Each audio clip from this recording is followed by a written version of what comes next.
vô với kia con cá. Nhìn mẹ ơi. Đấy cái nào? Đây đúng không? Này đúng không? Đúng không? Ê, đúng. Bà mẹ nó. Rồi giờ bấm cái này ra. Bà mẹ nó máy bị hư.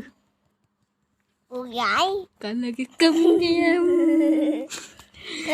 Coi là cái câm kia. Đây câm kia.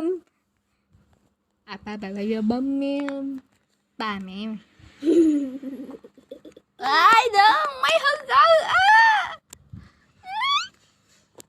Cục câm cái lực cục câm cái